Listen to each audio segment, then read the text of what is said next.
Hello everyone, my name is Wajiru Mureithi of WINENJIRU Exclusives, and we are having conversations with WINENJIRU. I'm so happy today to have my partner in crime. In fact, if I ever had to write a book, I would make sure he doesn't read it because he already knows too many secrets and he'd be there correcting them. But then Sjouke de Vries, he's the Managing Director of de Vries Africa Consulting. I hope it's still called that. And Hospitality Competency East Africa. Yes. Among other things, right? Thank you so much for allowing us to share some time with you. I know we do spend a lot of time in this room, in this office, but this is really special this way. Very interesting to do it this way, yes. Yes. I've just learned that you turned 50 in February, so happy birthday. Thank you very much. Thank you very much. We are birthday mates, birthday month mates, and maybe that's why we are so alike, is it? Or is it because I'm Dutch? That's the story I leave for you to tell now today, right? Very close to Dutch, yes. Very close to Dutch. Yes. Yes. I met you around, I think, 2018. Could be. It was. Yeah. And we were talking about the Wines and Spirits Education Trust. But anyway, before we get into that, Yes. you're in the wine space. You've been working in Kenya for a while. But what were you really doing before wine? Yeah, before I went into wine, I came here as being the general manager for consumer lighting of Philips Electronics. So something totally different, selling lamps. Quite rapidly decided to start up my own company in lighting. Oh. And the way how I ended up in wine was literally by, I like the good life, you know me, so I like the good life. Now, the good life in Kenya is everywhere. Only one thing was not there, and that is good wines for a good price at that moment in time was very scarce. So that's the moment I decided to basically import my own wine as a hobby. And of course I was not the only one having that problem. So the moment we started to bring our wines, we started to bring it into restaurants, it started to move. Because people recognized the quality, people recognized also that it was well priced. Yeah, and from there, the hobby became eventually a business. A big business. Yeah, and now it's my biggest business actually. So it overtook the lighting. It overtook the lighting. Yes, that's really good to hear that there is hope. And over what period of time has this happened? This we are now. I think this must have been in 5-6 years now. In 5-6 years, yes. yeah. And that with 2 COVID years in between, right? Wow, and still meeting targets and growing the business. Yeah. Okay, Yeah. so you're starting your own business while employed somewhere. That sounds to me like breaking the rules. No. It was I first left Philips and then I started my own business. No. I'm a very legit guy. Right? We play by the book. Yes. Yes. And you like numbers because you crunch a lot of numbers. Where did that come from? Is your background in something related to accounting? No, yeah, that's a very interesting remark. No, so I'm a math teacher in the end. No way. A mathematics teacher. So of course that's where the number focus and fetish comes from. Okay. And of course from there went into business and of course business in the end. Were you really a math teacher? Yeah, like I'm not kidding. At what level? How do you call that in English? Primary school, high school? High school, yeah. Yes? High school math teacher, yes. No way. Yes. That must have been tough for those kids. I think that was not, and eventually I loved teaching. So Yes. I think I see in the autumn of my career, I will return to class. You for will sure. return to class, Mr. Professor. Yes, indeed. No. I mean, whenever I sit down with you, even on a given casual day, there's always great discussions involving a lot of data. And that's what I like about you a lot. So I know we'll get into the numbers real soon. Okay. So 5-6 years, you've built this business that is now earning you more than the lighting company you like so much. Yes. Okay. How did you go about deciding what to have in your portfolio? Because yes, there may be great wines, but there was existing people doing the same business as you were doing. Yeah, it was very opportunistic in the end. So literally like when I started, I wanted to do wine. And I knew the CEO of Vergelegen in this case. Okay. And Vergelegen I knew was a very good wine. So it led from one thing led to the other. I ordered 600 bottles as a first order. 600 bottles. Okay. With a worst case scenario, I had to drink all of them myself. Now that's manageable, right? 600 bottles. So I started from there. That became a success. Two things. It is a great wine. Yes. And it can compete with basically every country in the world, even also France. It also has great story. Yes. So from there, basically, the whole idea was to extend our range with wines that could stand shoulder to shoulder with Vergelegen. from a quality perspective, but also from a story perspective. Okay. Because wine is not only about a red fluid or a white fluid in the glass. It's also, of course, it's about quality, but also about, you need a nice story to sell it, to talk about. It needs to be a conversation piece. So that's how we built the portfolio. That was always in the back of my mind. Every wine needs to be able to stand shoulder to shoulder with Vergelegen. Yes. And I think we have been able to do that. And okay. also for extending it in the future, it will be the same. It will be the same, okay. So would you want to take us through then the range of brands from Vergelegen, which is fondly called Vigelegele? Yeah. Vigelegele in we also restaurants tried here. wines, but that's a different story. We will not go into that. Okay, so... yes. So Vergelegen was the first. So Vergelegen means situated far away. It's one of the best, if not the best, wineries from South Africa. South Africa, yeah. With a great story. Also related to Nelson Mandela, that held his first meeting of the ANC at the Vergelegen estate. After that, he hosted all his basically state visits there as well. So all the celebrities have been there. The Queen of England, the Clintons, everybody. So then we have a big range of Vergelegen, but what they didn't have was the rosé wine. Yes. So we have a rosé wine here. This is Miraval. Miraval is special because of two reasons. First is it was the first rosé wine ever to make it in top 100 wines, best wines of the world. And then, of course, also it is the wine of Angelina Jolie and Brad Pitt. Okay. So again, great quality and a great story. A great story, yes. From there, we inherited Famille Perrin, which is the bottle next to that, because of course those people, Hollywood celebrities, they don't know how to make wine. So they asked one of the most famous winemakers to do it for them, and that's the Perrin family. Yes. And they have a big range of Côte d'Iran, Châteauneuf-du-Papes from basically the Provence in France.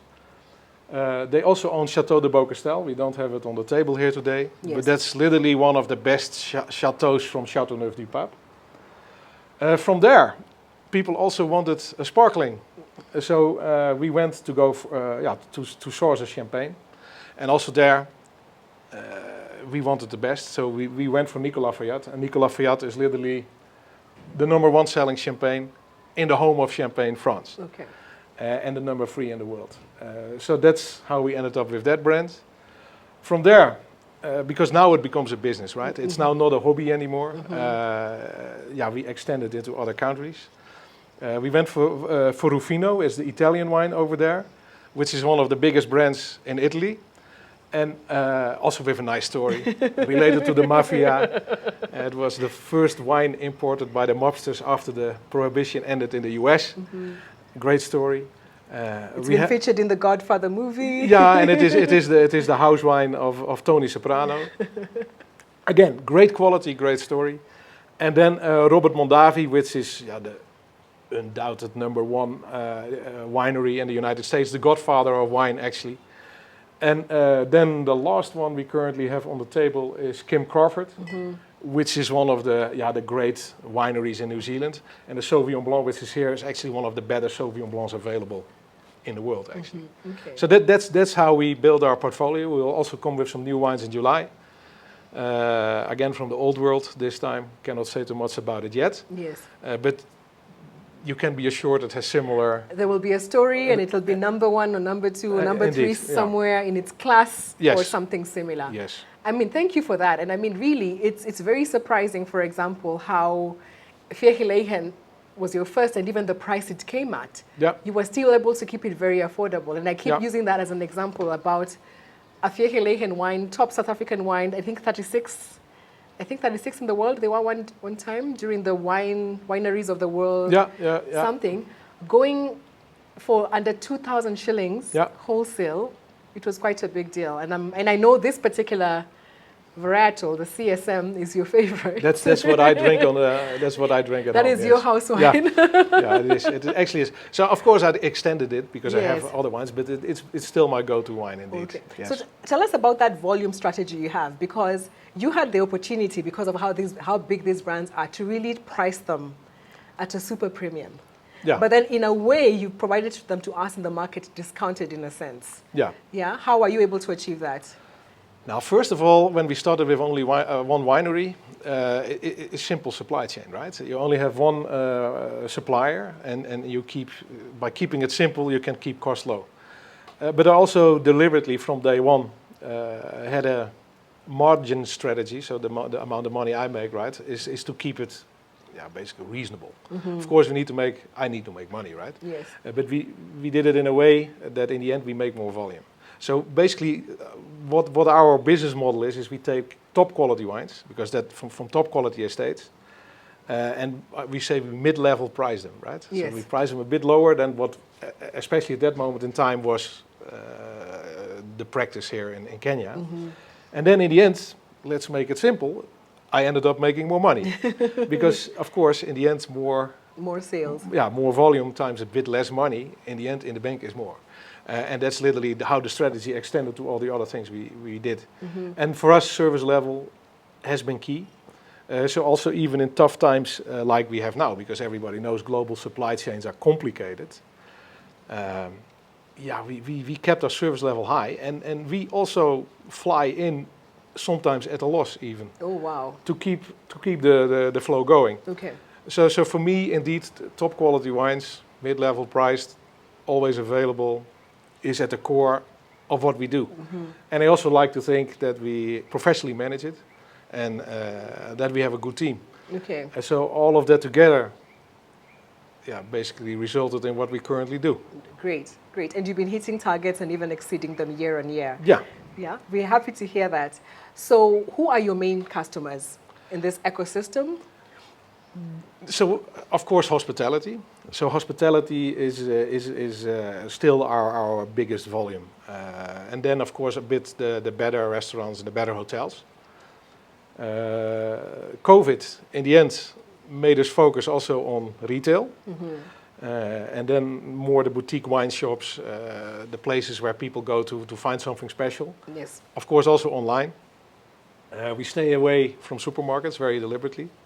I think we don't belong there, and also think it helps us in better positioning in the other channels. Yes, exactly. So that's it. It's still in hospitality after COVID now coming back. I think still again is our biggest share of what we are doing. You don't have any plans to get into the consumer space at this point in Myself? time? Yeah. No. Okay. No. Okay.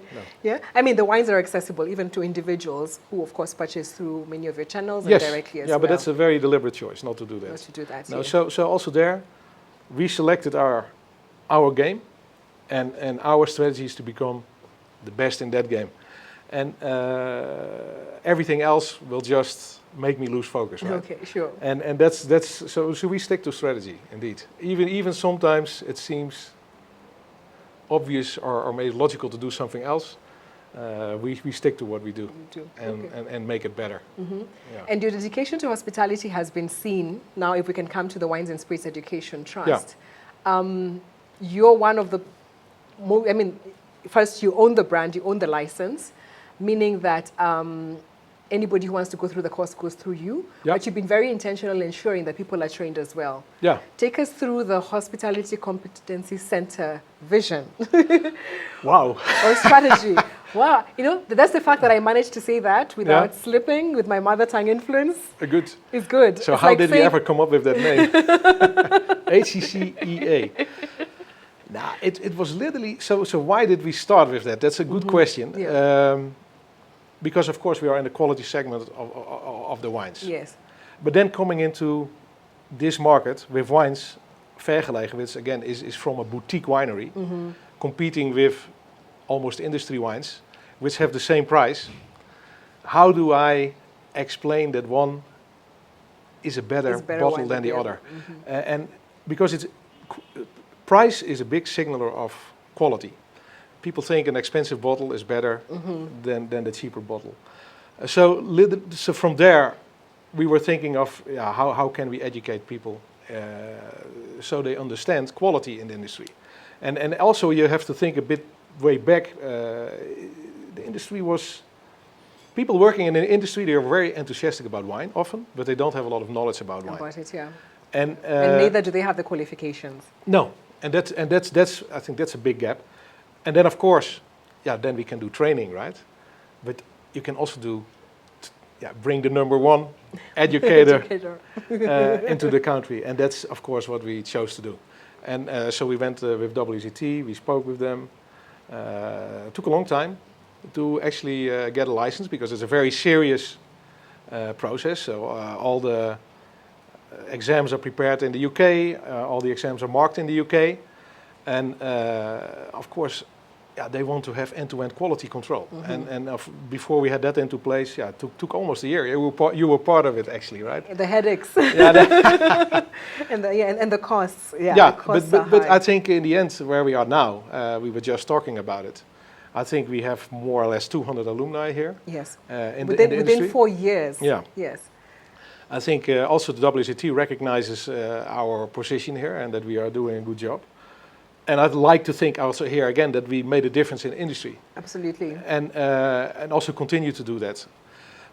A nice outflow of this whole thing is that we also, because that's the whole idea was not even the education by itself. It was about creating a community of wine enthusiasts and people out of the wine industry that talk together, that together bring this whole thing to the next level. So we also have a very active alumni organization.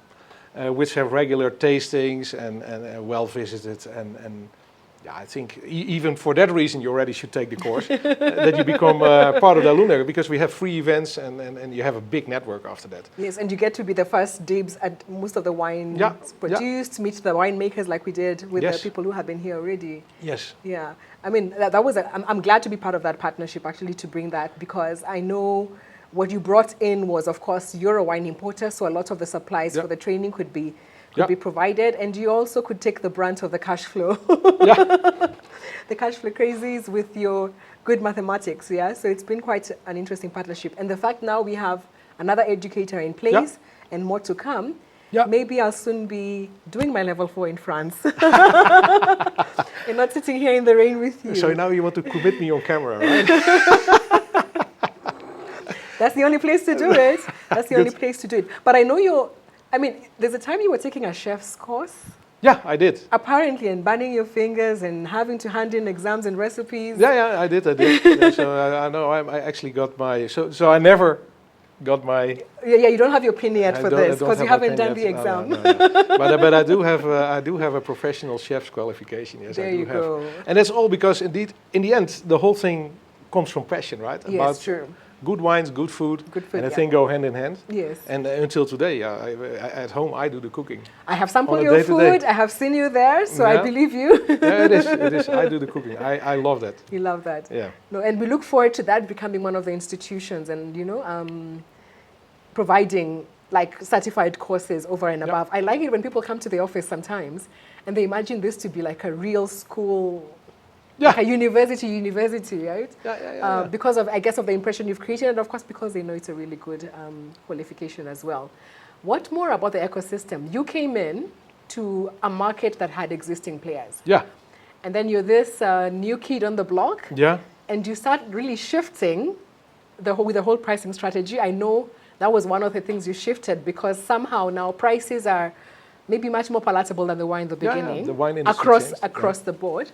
What are your views on the ecosystem? I don't know, let me call it the ecosystem. Now and then. Or even, the future. Big questions. Is it getting better or no, worse? So it's for sure not only me. There were a couple of players that started at the same time doing a similar thing, right? They started to recognize that, by playing more a volume game and by bringing some iconic brands that you could make a difference. Of course, it never started as my main business. So that's also, I think, why we could get away with a lot, because this was a lighting guy doing a bit of wine on the side, right?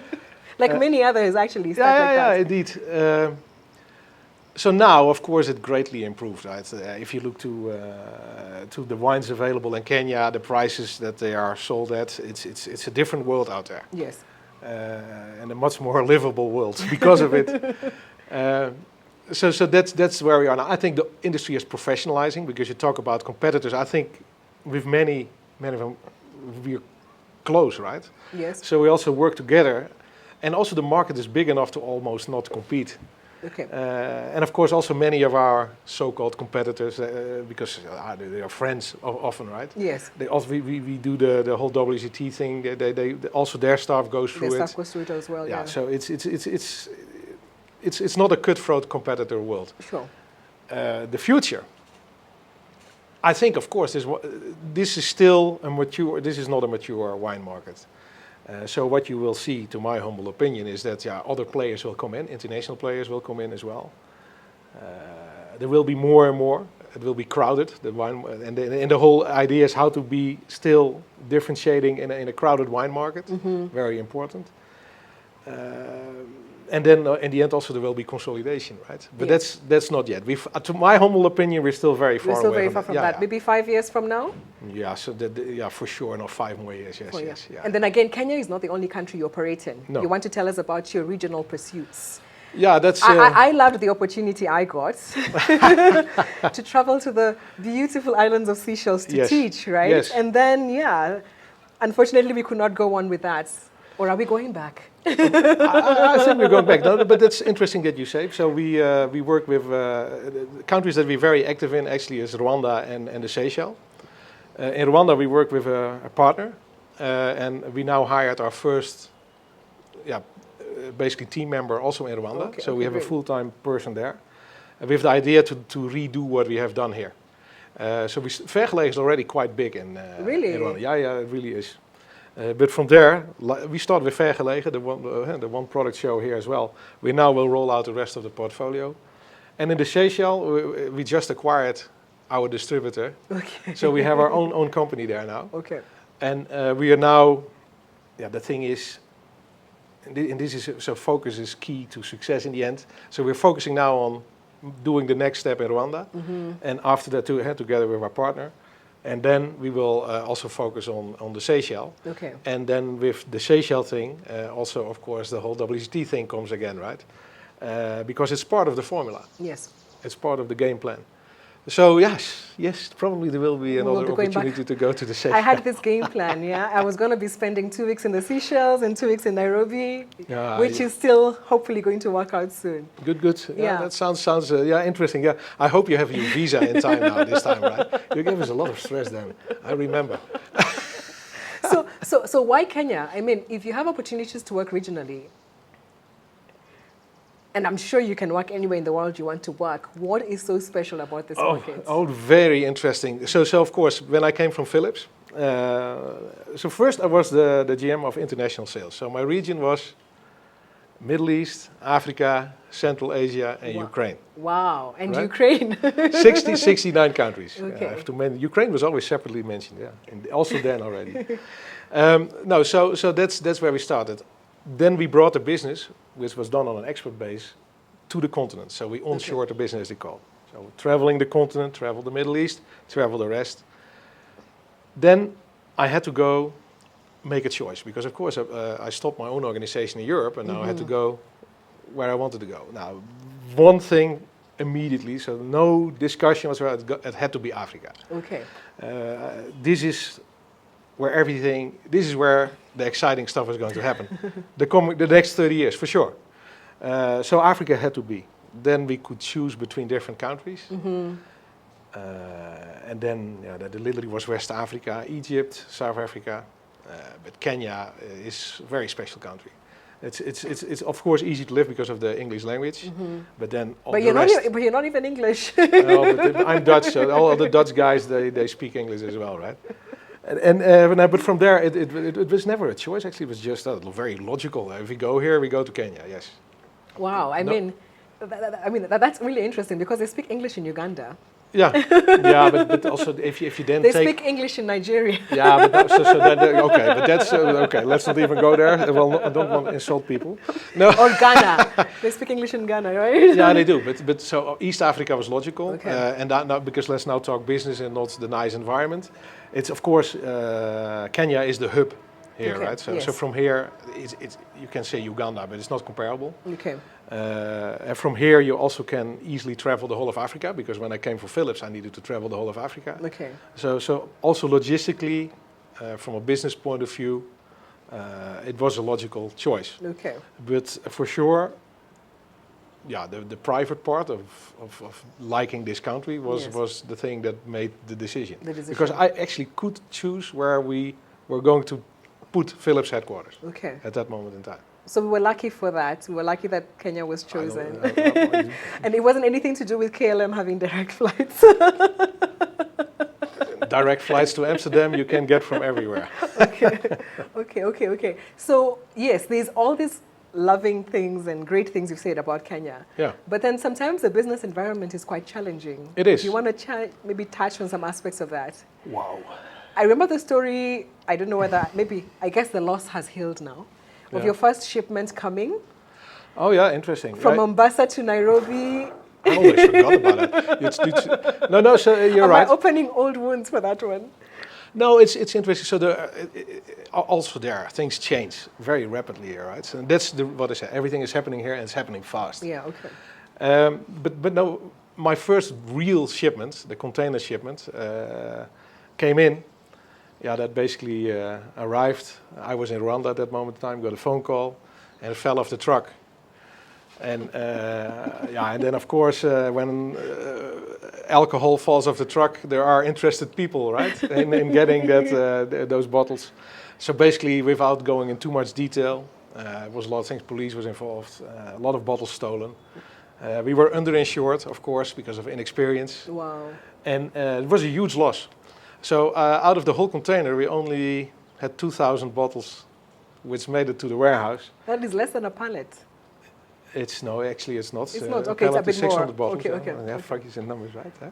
No, it was several pallets, but that's where we started with. Okay. So we decided to continue, and from there, the business environment. It also goes with basically a developing economy, a rapidly developed economy, right? So all the things that you see in countries like that, we also have here. Okay. And it comes with complicated import structures. It comes with the changing rules. It comes with a lot of red tape. Let's say it like that. And of course we need to manage that. And was it always fun? No, it was not. Yes. But also now again, from a business perspective, if it was easy, everybody would do it, right? Yeah. So in the end, it's also a barrier to entry. So from a competitive spectrum, if you look at it from that angle, we have to live with it. Mm-hmm. It's also a source of basically lasting advantage. Yes. Sustainability, yeah. I can also imagine, I mean, these are big names. Yeah. You're approaching them and telling them you're in Kenya. Yeah. Did any of these brands look at you and say, are you seriously expecting me to bring my wine to a little space in the middle of Africa? Not because of a little space in the middle of Africa. Not because of that. No, for sure not. There are two nice stories about that actually. But for sure, Kenya is very complicated to export to. Okay. I think some of those guys are one of the biggest brands in the world. Yeah. And they will tell me that we take more resources for our couple of containers than their biggest customers in the rest of the world, right? Sometimes. Yes. Because of stickers, because of extra tests and things. So that's literally a thing that they complain about. Okay. I hope also that will simplify in the future. So that's the thing. The other thing, what is interesting, because we talk about quality, we talk about iconic brands. So the guys that we are now negotiating with, it's not negotiating, it's done deal. But they have a huge range. Okay. But we didn't want to have their cheaper ranges. Oh, because so you were going for the premium stuff. So it did not fit our profile. So literally and then that raised some eyebrows because they thought that we would go for the cheap stuff. For the cheap stuff. The entry levels, right? Entry level. The entry level, yes. Oh yeah, let's call it entry level. And we said no, we cannot. We you don't were very want categorical about very it. categorical about it. And of course that raised eyebrows because of two things. They make a lot of money by that. And we blocked that basically then the entry for those brands in this country. Yeah. And but at the same time they liked it. But it was an interesting discussion because that they didn't expect. Okay, I mean I'm sure they were really like, where is this guy from again, right? Yeah. Where exactly? So now we're in Kenya and they don't want our biggest brand, which we sell in every other country in the world. Yeah, they want the big ones. I mean that's quite interesting. Have you always known the people you buy from? I mean, you spoke about knowing the CEO of Yehelehen. Yeah. The others, was it through, I don't know, you building a network? Is it through maybe the Dutch embassy helps you open up doors, or is it just a personal? It's a personal thing. So it's we approach people. Vergelegen was quite, in the end, when that was easy actually. From there, if you go to these guys, him, Sjouke, you also met him, right? He told the story even, I think, on the radio. He said, yeah, that was this guy. He came visit me on Pro Wine, and he visited me again, and then he called me. And then he went on a holiday to France, and then he visited us again. And then at a certain moment in time, he said, okay, let's do something together. Yeah. Also Claire of Nicola Fiazzi also came here, same story. So it's being persistent. Okay. But we're now at the level that in the end, with the collection of brands we have, it's quite easy. It's quite easy. They just see it. And it's also the other way around. So we are being approached a lot now. Okay. Yeah. So it's changed. Like you said, it's happening here in Kenya, in Africa for the next 30 years, and we wish you'll continue, making those strides again and again. If you were to change anything, either about the industry or about your business, what would it be? If you had the power. Wow, that's not how I think. So I live in an ecosystem which is there and I operate in that. What would I change? I think you will always hear every businessman say it in the end. If the regulatory system, the red tape, make it easier. It's good for everybody. It's good for the people importing. It's good for the people buying. It's good for the economy. Yes. And it's good for the government. Yep. Because in the end, everybody will make more money when there is less red tape. But for whatever reason, nowhere in the world that's really happening. It's even people go back. But I think being an extreme capitalist, as I always call myself, free market guy. Yes. The less government intervention, the better. In the end. Okay. Of course, you need to guarantee standards. That's why we also have government, but we can also overdo it. And I think we are in many places in the world we are overdoing it, and for sure in Kenya we are overdoing it as well. Okay. What innovations should we be looking forward to in this industry, if at all? Are we going to have a place where there'll be barrel? We'll be serving straight from the barrel into our glasses, and not just from the decanter. Yeah, it's interesting. So the world of wine is quite traditional, right? And conservative. Suspiciously so. Yeah, so the innovations come from the new wine world. So we see canned, we've seen green wine. Am I excited by that? No, I'm not. No, I'm not. It's difficult to really see. It's a conservative trait, actually. So I don't see, of course, a lot of innovation. Yes. The quality across the board goes up, I think, because you need to differentiate. Really, it's not about the mass wines. They will suffer, actually, in my humble opinion. So there's a lot of great wines out there, great winemakers that make sexy wines, right? It's about the stories. It's about great labels, experimenting with strange combinations. Shiraz, sparkling, things like so.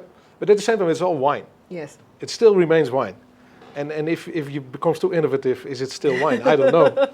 If you mix wine with beer, that could be great fun. But I don't know if I want to drink it. Or powder, or someone finally figures out the whole formula of water into wine, maybe. But for sure, no alcohol-free wine. That we cannot. Oh yeah, that's a big thing as well. Please don't call it wine. Please just call it juice. It's indeed. It's red juice. Yes. Okay. No, Sjouke, thank you so much for your time. This is just the beginning. Okay. I'll call this episode 1 because we'll be back for more of your good cheer and all that. And we know definitely that the De Vries story is really going to be an exciting one in the Kenyan space for generations to come. That's so good for to that, hear. We toast to you. Cheers. And Thank you for having me. Okay. Good, great.